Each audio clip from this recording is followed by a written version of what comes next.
እንግዲህ ቀደም ብዬ እንዳነሳሁት ብዙ ትዳርን አደጋ ላይ የሚጥለው ጭቅጭቅ ነው። ብዙ ትዳር ውስጥ እንዴት ጭቅጭቅ ይበዛል ካልን ደግሞ እነዚህ የሚጨቃጨቁ ጥንዶች ፋውንዴሽኑ ላይ አልሰሩ። ይኸውላችሁ ትዳር የሚመራው በጥበብ ነው። ትዳር ጥበብ ይፈልጋል። በነገራችን ላይ ስነ ልቦና ድጋፍ የምትፈልጉ ባለትዳሮችም ሆናችሁ ወደ ትዳር ልትገቡ የተዘጋጃችሁ ጥንዶች ካላችሁ ታች በማስቀምጥላችሁ ቁጥር ኮንታክት ልታደርጉ ትችላላችሁ። ስንቀጥል ስማ ወደ የሚቀጥለው ስንሄድ አንተን እኮ ነው። ሴትዮ ላይፍ ላይ ነኝ። አይንሻይም እንዴ? ምን ሆነሻል? እንትን ወደሚቀጥለው አሁን አንድ አፍታ ወተቱን ማፍላት ከብዶ ነው። ምን ልስጠው? እሺ ለልጁ አንቺ አይንሻይም እንዴ? ላይፍ ላይ ነኝ። ምን ሆነሻል? አፍሽን ዝጊ እንዴ።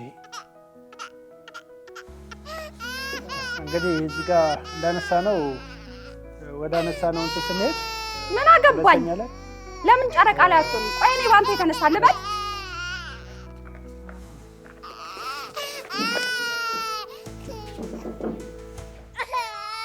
ምን ሆነሻል? ወተት አፍልተህ አትሰጠው? ታዲያ ምን ልስጠው ለልጁ? ላይፍ ላይ ነኝ። ተነስተህ ለምን አትሰጠው? አይደርስም እንዴ? ይሄ ኃላፊነት የኔ ብቻ ነው? የራስሽ ጉዳይ። ተነስተህ መስጠት ነበረብህ። ስራ ላይ ነኝ። ይሄ አንተም ስራ ነው፣ ያንተም ኃላፊነት ነው። የራስሽ ጉዳይ ነው። ይሄም ያንተ ስራ ነው። አሁን የልጁ ኃላፊነት የኔ ብቻ ነው። አፍሽን ዝጊ። እሺ ነገርኩህ። በቃ ኃላፊነትን ተወጣ። መጀመሪያ የራስሽ ጉዳይ ነው። አያገባኝም። ዋትስአፕ ጋይስ እንዴት ናችሁ? እንግዲህ ፊልማችን እስከሚደርስ ድረስ ባያችሁት አይነት አስተማሪና አዝናኝ አጫጭር ቪዲዮዎች እንመጣለን ማለት ነው። ካያችሁት ቪዲዮ ምን ተማራችሁ አልላችሁም፣ because the message is quite clear። ነገር ግን ምን አነሳሳ ካላችሁኝ ይሄን ሀሳብ ለማምጣት በህይወት ሂደት ውስጥ ባወቅኳቸው ባገኘኋቸው ሶሻል ሚዲያው ላይ የሚታወቁ ሰዎች ተነስቼ ነው። እንግዲህ እንደ በእውቀቱ ካራክተር አይነት ሰዎች ሶሻል ሚዲያውን ያጥለቀለቁበት ዘመን ላይ እንገኛለን። ይመክሩናል ግን አያደርጉትም፣ ይሉናል ግን አይደሉም። አንዳንዴም እየኖሩ ያሳዩናል፣ ነገር ግን ፉል ኦፍ ድራማ ነው። በእርግጥ በበጎ አድራጎት ስራ የተሰማሩ በጎ ተጽዕኖ ማህበረሰቡ ላይ የሚፈጥሩ እውቀትና ልምዳቸውን የሚያካፍሉ የተለያዩ መዝናኛዎችን ወደኛ የሚያደርሱ ወደ ማህበረሰቡ የሚያደርሱ እውነተኛ ሰዎች አሉ። ነገር ግን ጥቂት ናቸው። ተዘጋጅተው አጥንተው ካሜራ ፊት ሲቀርቡ በሚሉን ነገር ላይ ጥልቅ እውቀት ያላቸው የሚሉንን የሚያሳዩንን ህይወት የእውነት እየኖሩት ያለ ሊመስለን ይችላል። ነገር ግን ዱ ዩ ቲንክ ሁሌ ሆቴል እየገቡ የሚበሉ የሚዝናኑ፣ ሁሌ ሳቅ ጨዋታ፣ ሁሌ በየጭፈራ ቤቱ በቃ ሁሌ ፏ ብለው የሚኖሩ ዱ ዩ ቲንክ ማታ ማታ ተነፋፍቀው ኦ ማይ ጋድ ተባብለው ተገናኝተው ተሳስመው ምናምን ሁሌ ተዛዝለው ቤት ውስጥ የሚቦርቁ የሚጫወቱ የሚሉንን ነገር የሚመክሩንን ነገር ሪል ላይፋቸው ውስጥ የሚተገብሩ ኖ፣ በጭራሽ አይደለም። ጥቂቶች ሊሆን ይችላል፣ በጣም ጥቂቶች፣ ግን አብዛኛው አይደለም። በነገራችን ላይ ብዙዎቹ ስራ ነው የያዙት።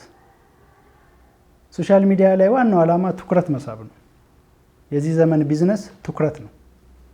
ትኩረት መሳብ፣ ከዛ ታዋቂ መሆን፣ ታዋቂ ሆኖ ደግሞ ገንዘብ ጀነሬት ማድረግ።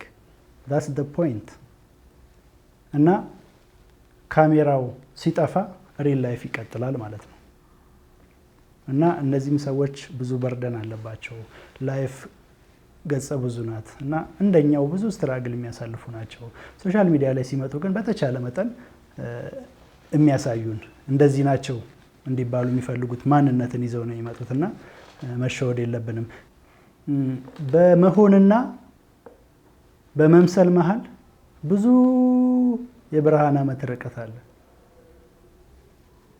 በጣም በጣም ልዩነት አለ። ከዚህ ሁሉ ውስጥና ምን ይሁን ምን ይጠበስ ምንድነው የምትለን ካላችሁኝ ደግሞ ልላችሁ የምፈልገው ምንድነው፣ እናንተም ደግሞ ሶሻል ሚዲያ ላይ ያለው ነገር እውነት እየመሰላችሁ የሚሆነው ነገር ሁላ በቃ የዓለም እውነት እየመሰላችሁ እናንተ ወደ ኋላ የቀራችሁ፣ እናንተ ያልታደላችሁ፣ እድለቢስ የሆናችሁ፣ የእናንተ ህይወት በጣም በቃ ገና መሬት ላይ ያለ አይነት እየተሰማችሁ ለተስፋ መቁረጥና ለድብርት እንዳትጋለጡ ለማለት ነው። ያያችሁትን ሁሉ አትመኑ። የኛ ህይወት ሶሻል ሚዲያ ላይ ካለው ህይወት ጋር እያነጻጸርን ለአሉታዊ ስሜት እንዳንጋለጥ አደራ ላለው። በቀጣዩ ፊልምና እንደዚህ አጫጭርና አስተማሪ ቪዲዮዎች እስክንገናኝ ድረስ ሰብስክራይብ እያደረጋችሁ እንድጠብቁን አደራ ላለው። ባይ ባይ።